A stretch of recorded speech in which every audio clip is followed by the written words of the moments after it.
Hi எல்லோரும் எப்படி இருக்கீங்க? இந்த முறுக்கு சத்தத்தை கேட்டோடனேயுமே கண்டிப்பாக உங்கள் எல்லாருக்கும் முறுக்கு சாப்பிட்ணுங்கிற ஆசை வந்திருக்கும். அந்த முறுக்கு தான் இன்றைக்கி எங்கள் அம்மா சொல்லி கொடுத்த மெத்தடில் ரொம்ப ஈஸியாக, ரொம்ப டேஸ்டியாக, மொறு மொறுன்னு எண்ணெயே குடிக்காத ஒரு ஹெல்த்தியான கோதுமை மாவு வச்சு சூப்பராக செய்ய போகிறோம். இப்போ எப்படி செய்யலாங்கிறத பார்க்கலாம் வாங்க. இப்போ இந்த முறுக்கு செய்கிறதுக்கு ஒரு காட்டன் துணி எடுத்துகிட்டு அதில் 1 கப்பு கோதுமை மாவு எடுத்து அதை இந்த மாதிரி மூட்டை கட்டி வச்சுக்கோங்க. இப்போ ஒரு இட்லி பாத்திரத்தில் தண்ணி ஊற்றிட்டு அது மேலே நம்ம இட்லி தட்டு வச்சுட்டு நம்ம கோதுமை மாவு மூட்டை கட்டி வச்சுருக்கோம்ல அதை இட்லி தட்டு மேலே வச்சுட்டு நம்ம இட்லி வேக வைக்கிற மாதிரி மூடி வச்சு ஒரு 5 நிமிஷம் மீடியம் ஃப்ளேமில் குக் பண்ணிக்கலாம். இப்போ இது குக் ஆகிட்டு இருக்கிறதுக்குள்ளே நம்ம முறுக்குக்கு தேவையான பொட்டுக்கடலை மாவு ரெடி பண்ணிக்குவோம். இதுக்கு நம்ம எந்த கப்பில் மாவு எடுத்தோமோ அதே கப்பில் 1/4 கப் அளவு பொட்டுக்கடலை எடுத்து அதை இந்த மாதிரி நல்லா நைஸாக அரைச்சி எடுத்துக்கோங்க. குறைன்னு இருக்கக்கூடாது, நல்லா நைஸாக இருக்கணும். இப்போ இதை நம்ம நல்லா சலிச்சு எடுத்துக்குவோம். ஏன்னா சிலது அரையாமல் இருந்ததுன்னா நம்மளுக்கு முறுக்கு பிழியும் போது கஷ்டமாக இருக்கும். அதனால் இந்த மாதிரி நல்லா பொட்டுக்கடலை மாவை சலிச்சு எடுத்துக்கோங்க. இப்போ இதை எடுத்து வச்சிடலாம். இப்போ நம்ம கோதுமை மாவு வேக வச்சு 5 நிமிஷம் ஆயிடுச்சு. இப்போ இதை எடுத்துடலாம் நம்ம. இப்போ இதை எடுத்து பிரித்தோன்னா ரொம்ப இறுகி கட்டியான மாதிரி இருக்கும். ஆனால் கையிலே உடைச்சோன்னா ஈஸியாக உடஞ்சிரும். இப்போ பாருங்கள், நான் எடுத்து காமிக்கிறேன் உங்களுக்கு. இந்த மாதிரி எல்லா மாவும் ஒன்றா திரண்டு கட்டி மாதிரி ஆயிரும். இந்த மாதிரி கையிலே பிச்சு நம்ம ஃபைன் பவுடராக வேணும் இல்லையா, அதனால் மிக்ஸி ஜாரில் போட்டு திரும்ப அடிக்க போகிறோம். நீங்கள் மிக்ஸி ஜாரில் போடாமையே கூட அப்படியே கையில் நல்லா உடச்சி விட்டு நீங்கள் சலிச்சு கூட எடுத்துக்கலாம். அதுவும் ஈஸியாக உடையத்தான் செய்யும். இப்போ இந்த மாதிரி மிக்ஸி ஜாரில் நல்லா அரைச்சி எடுத்துகிட்டு அதுக்கப்புறமும் திரும்ப சலிக்கணும். சலிச்சாதான் நம்மளுக்கு எந்த கட்டியும் இல்லாமல் மாவு கிடைக்கும்.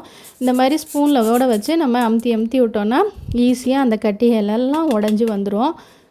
இப்போ எல்லா மாவையும் இந்த மாதிரி நல்லா சலிச்சு எடுத்ததுக்கப்புறமா ஒரு 1/4 டீஸ்பூன் அளவுக்கு பெருங்காயத்தூள், 1 டீஸ்பூன் அளவுக்கு மிளகாய்த்தூள், அதே மாதிரி 1 டீஸ்பூன் அளவுக்கு உப்பு சேர்த்துக்கோங்க. மிளகாய்த்தூள் நீங்கள் காரத்துக்கு தகுந்த மாதிரி கொஞ்சம் முன்ன பின்ன சேர்த்துக்கலாம், இல்லை மிளகாய்த்தூளை வேணானாலும் விட்டுறலாம்.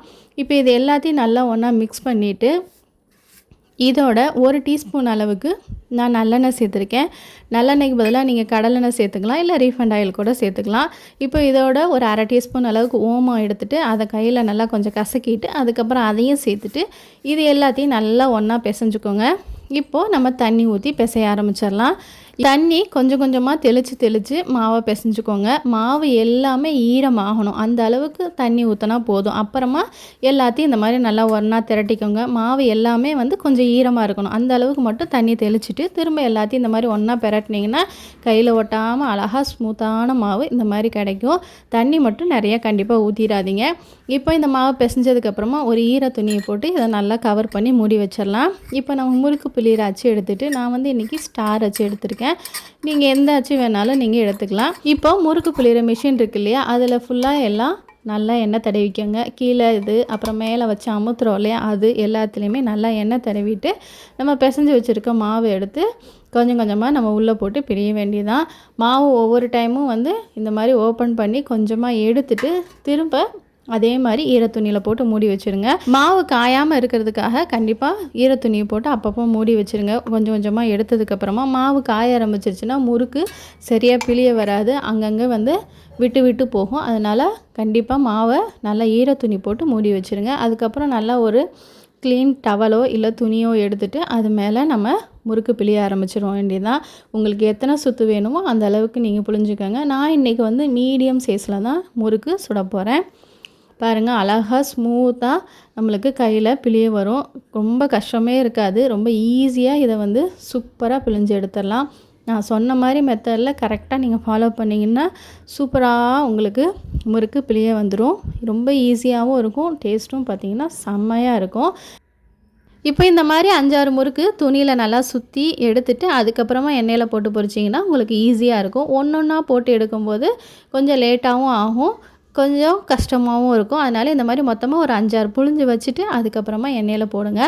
சப்போஸ் உங்கள் பிகினர்ஸாக இருந்தீங்க அப்படின்னா, இப்போ தான் முறுக்கு சுடுறீங்க அப்படின்னா உங்களுக்கு துணியிலேருந்து எடுத்து எண்ணெயில் போடுறதுக்கு கொஞ்சம் கஷ்டமாக இருக்கும். ஏன்னா கையில் எண்ணெய் தெரிச்சிருமோங்கிற பயம் இருக்கும். அந்த மாதிரி இருக்கிறவங்க இந்த மாதிரி கரண்டியில் முறுக்கை புழிஞ்சிட்டு அதுக்கப்புறம் நம்ம டைரெக்டாக கரண்டியை எண்ணெயில் விட்டோன்னா ரொம்ப ஈஸியாக வந்துடும். இந்த மெத்தட் வேணுனாலும் நீங்கள் ட்ரை பண்ணி பாருங்கள்.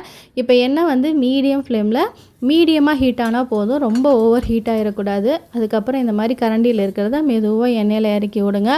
அவ்வளோதான். இந்த மாதிரி பபுளாக வர ஆரம்பிச்சிரும். நம்மளுக்கு முறுக்கு வேக ஆரம்பிச்சிருச்சு. அவ்வளோதான். நம்ம துணியில் இருக்கிறதையும் எடுத்து எல்லாத்தையும் உள்ளே ஒன்று ஒன்றா போட்டுடலாம். இந்த மாதிரி துணியில் போடும்போது உங்களுக்கு கையில் பட்டுருமோன்னு பயம் இருந்ததுன்னா கண்டிப்பாக நீங்கள் கரண்டிலே ஒன்று ஒன்றா பிழிஞ்சு எடுத்து போட்டுக்கலாம். ஈஸியாக தான் இருக்கும். அதுக்கப்புறம் ஃப்ளேமை வந்து மீடியம் லோ ஃப்ளேமில் வச்சுட்டு இந்த மாதிரி ஒரு சைடு மொறுமொறுன்னு ஆனதுக்கப்புறமா இன்னொரு சைடு திருப்பி விடுங்க. இந்த மாதிரி மெதுவாக திருப்பி விட்டிங்கன்னா உங்களுக்கு அந்த பபுள்லாம் அடங்க ஆரம்பித்ததுக்கப்புறமா நம்ம முறுக்கு எடுத்துடலாம். ஃபஸ்ட்டு போடும்போது நல்லா புசு புசுன்னு நிறைய பபுள் வரும். அதுக்கப்புறம் பபுள்ஸ்லாம் அடங்க ஆரம்பிச்சிருச்சுனாவே நம்மளுக்கு முறுக்கு வெந்துருச்சுன்னு அர்த்தம். அதுக்கப்புறம் நம்ம எல்லாத்தையும் எடுத்துட வேண்டியதாக. இதே மாதிரி எல்லா பேட்சையும் போட்டு எடுத்துடலாம். அதே மாதிரி மாவையும் ஒவ்வொரு டைம் எடுக்கும்போதும் திரும்பி மூடி வச்சுருங்க.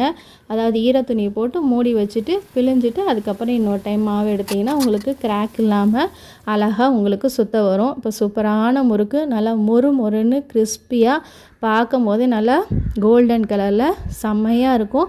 கண்டிப்பாக இந்த கோதுமை மாவு முறுக்கை ட்ரை பண்ணி பாருங்கள். உங்கள் எல்லாருக்குமே ரொம்ப பிடிக்கும். உங்கள் குழந்தைங்க ரொம்ப விரும்பி சாப்பிடுவாங்க. ட்ரை பண்ணி பார்த்துட்டு உங்களோட ஃபீட்பேக்கை கமெண்ட் செக்ஷனில் சொல்லுங்கள். உங்கள் எல்லாரையும் இன்னொரு இன்ட்ரெஸ்டிங்கான ரெசிபியோடு சந்திக்கிறேன். அது வரையும் டேக் கேர். பாய்.